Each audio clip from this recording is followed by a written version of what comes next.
Welcome to the 2012 Los Angeles Auto Show. My name's Dean Case. I manage the communications for Mazda Speed Motorsports. But today I get to do a little different role. I get to talk to three of my buddies. We're going to talk about the new 2014 Mazda 6 here. We're getting ready. It's a little bit chaotic. This is a setup day at the LA Auto Show. We're going to talk a little bit about the design. We're going to talk a little bit about the powertrain. And what's nearest to my heart, we're going to talk about racing this car with one of my good friends who also races. So, Derek, we're going to introduce Derek Jenkins, and this is going to be live to tape here. There's no rehearsals. We have not done this before. Good to see you. But Derek's my buddy here. Derek's been running the operations for Mazda Design for what, 3.5 years now? 3.5 years, yeah. So, Still kind of a newbie, but been involved in a lot of fun projects since I've been here.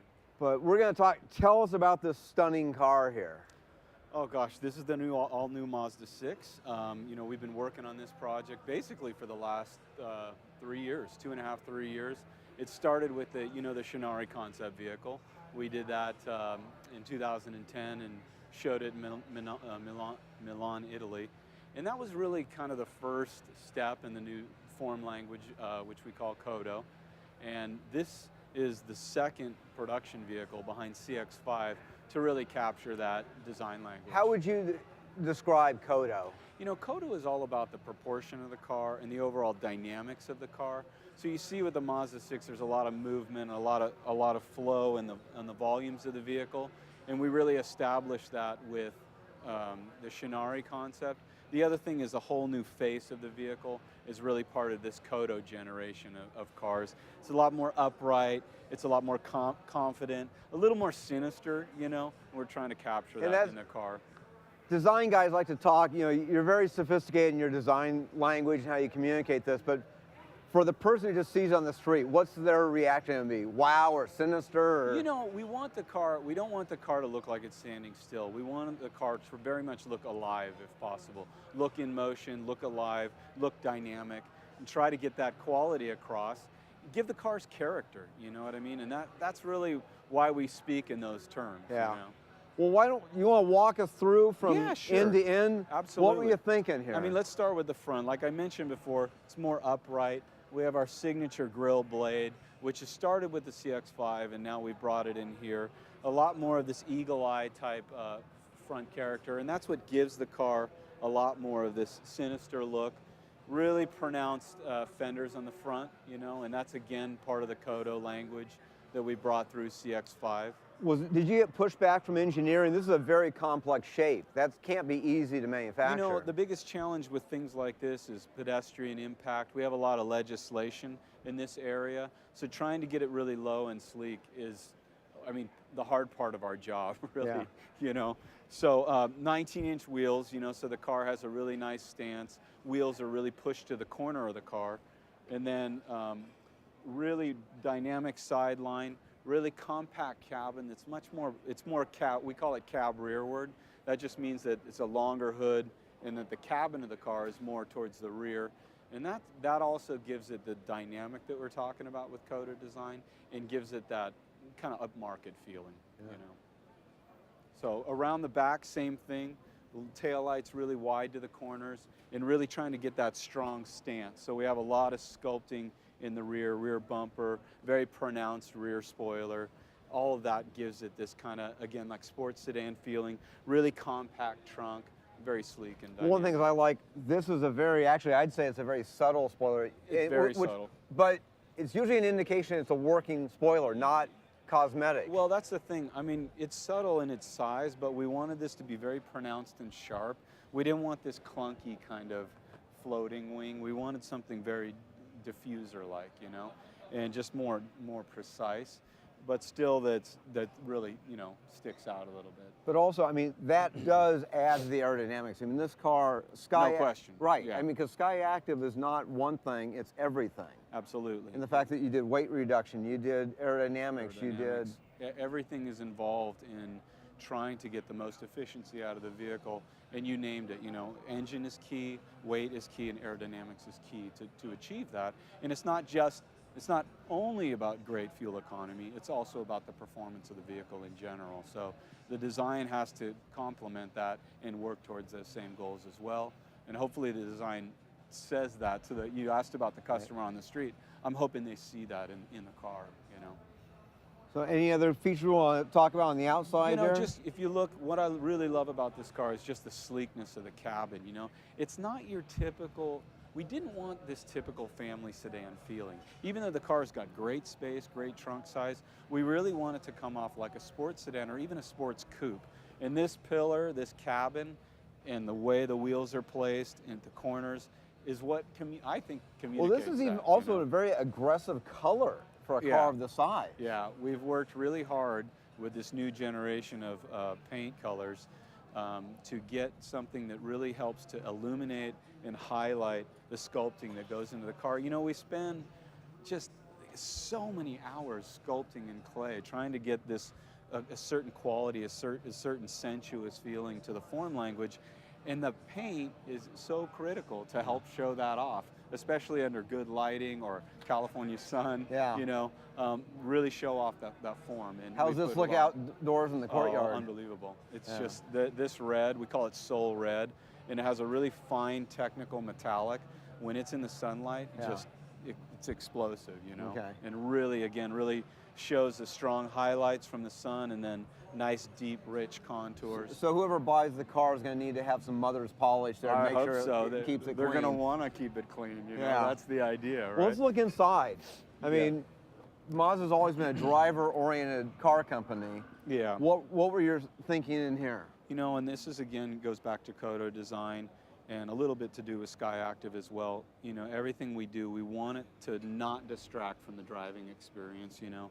We want everything to be easy to understand, that someone can jump in this car, and the second they sit in the car, they immediately feel like connected. They feel, you know, not a bunch of gizmos, not a bunch of lights and switches, just they feel comfortable. The visibility is outstanding. I mentioned the cab rearward before, cab rearward proportion. That means the A-post is a little farther back. So what happens is you get a better visibility from the driver's seat. And what's the number one thing you want when you're in a driver's car? You want to be able to see out, you know? And you think about a race car or anything, you have to have good visibility. Everything's really easy in close proximity, easy to touch. The other big thing with KODO design in this generation of Mazda 6 is material quality. All the soft touch finishes are very matte. They're very low sheen. We put a lot of effort into all the fine trim, aluminum trim, and that everything has a nice tactile quality to it and really looks upscale, you know. This is where we really feel like this car has a chance to be a kind of class above experience for our customers, and, you know, really kind of speaks to almost a more premium car, but at a more affordable price, you know. And the materials have been a big part of that. If you look at even our leather quality, perforation, the double saddle stitching, the highlight red, you know, all of that is kind of speaking to that. Well, like you and I are about average height, but you've got several inches well above you, and this has a sunroof, which always takes away a little bit. So it looks like ample headroom for your 95th percentile American male. And, you know, even though we want a sporty car and a sleek silhouette, you still have to have a respectable amount of space in the car. People have the expectations. I feel especially Mazda customer expects the car to be both spacious and sleek and sexy, you know? And that's, as a designer, that's sometimes at odds, you know, because we always want to make the car really low, and trying to make the car look low is part of what being a good designer is about, you know? Well, this is, you know, the Mazda 6 is an international car. It's going to be sold in other markets. How much of this, is there anything here that's unique for the U.S. market? You know, there are small things that they fine-tune about the car, and we have some different colors, some different trims that sell in different markets around the world. But, you know, this is part of how we approach our products now, especially global products like the Mazda 6, is really a group effort among the design groups. You know, we have our studio here in California, and then another group in Germany, and then Japan. And we collectively go through this project stage by stage to optimize it for a global market, you know. And I think this product's really going to perform well globally, you know. That's my hope and my belief. No, it looks great. So sometimes the design guys, you're involved at the earliest stages. Now, have you got to go out and drive it yourself? You've been on any? Yes, I've been on some test drives with journalists and had that pleasure. It drives amazing. It drives like a sports sedan. Yeah. You know, it's not, like I said, it's not your typical kind of family sedan. It really feels like you're driving a sports sedan. And as with the CX-5, you feel like you feel space inside, but the car feels like a much more compact car because you can just toss it around, you know. And that's where I feel like this is a true Mazda, because it lives up to that, the zoom and the driving experience. And it's like that, you know, we want to do cars for people that love cars and love driving cars. And it's affordable too. I mean, we used to joke years ago in the studio that it's far more difficult to design a great $20,000 sports car than a $100,000 sports car. Doing a supercar is like, you could do that in your sleep. Yeah. That's not a, you know, it's fun. Right. But, you know, doing a good-looking, you know, car that's in a mainstream segment, that's very challenging. Very challenging.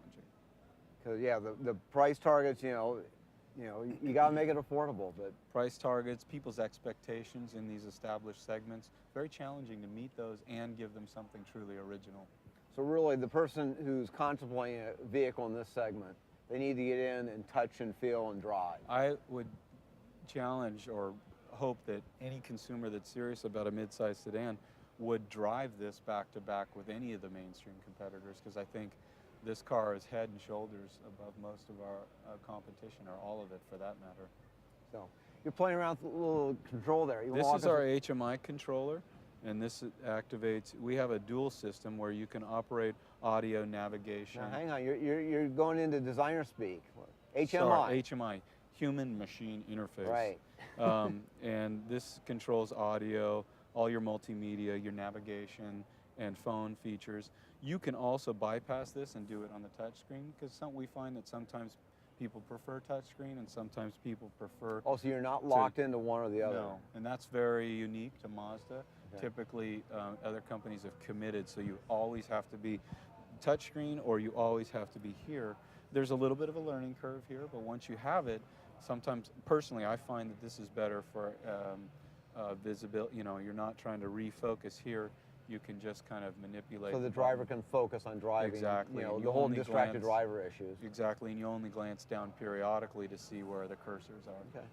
Well, thank you. Any other final thoughts other than you got a new baby that you're introducing to the world? Yeah, we got a few things going on, but you know, it's, you know, I'm really excited about this project, and I'm excited to see how it's received. You know, because this is like.